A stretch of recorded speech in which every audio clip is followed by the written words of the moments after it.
आज की वीडियो में हम दुर्गा सप्तशती का श्लोक के बारे में शॉर्ट डिटेल में जानेंगे। दुर्गा सप्तशती में पूरे अध्याय में निम्नलिखित बातें बताई गई है। अध्याय नंबर 1, मधुकैटभ का वध, जिसमें दुर्गा सप्तशती की शुरुआती ही में ब्रह्मा जी ने द्वारा दुर्गा माता की स्तुति की और मधुकैटभ नामक दैत्यों का वध किया था माँ दुर्गा ने सिंह सवार होकर। अध्याय 2, महिषासुर वध। इस श्लोक में जानेंगे माता ने महिषासुर का वध किया था। महिषासुर नामक दैत्य का वध माँ दुर्गा की महिमा और शक्ति का वर्णन करता है। दूसरे अध्याय में देखेंगे चंडमुंड का वध। चंडमुंड का वध नामक दैत्यों का दुर्गा माँ के हाथों से ही हुआ था और माँ दुर्गा की रक्षा और शक्ति का भी प्रदर्शन सभी देवी देवताओं ने देखा था।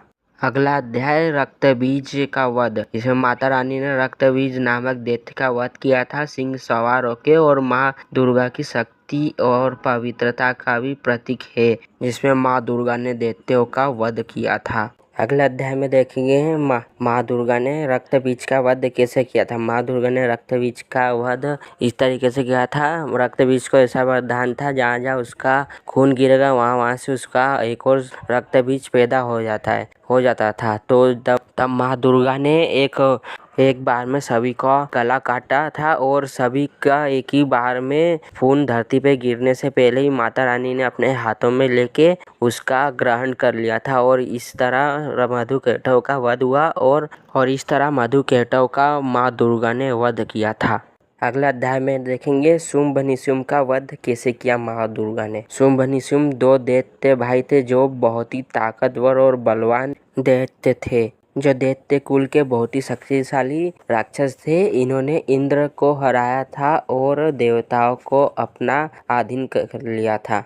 देवी दुर्गा ने शुंभ निशुंभ का वध करने के लिए अपनी शक्तियों को एकत्रित किया था और उन्होंने अपनी सेना के साथ शुंभ निशुंभ पर हमला करा था और अंत में देवी दुर्गा ने शुंभ निशुंभ का वध कर दिया और देवी दुर्गा की स्तुति की और उनके विजय पर जश्न बनाया गया। अगले अध्याय में देखेंगे नारायण स्तुति, जिसमें देवी दुर्गा की स्तुति की गई है।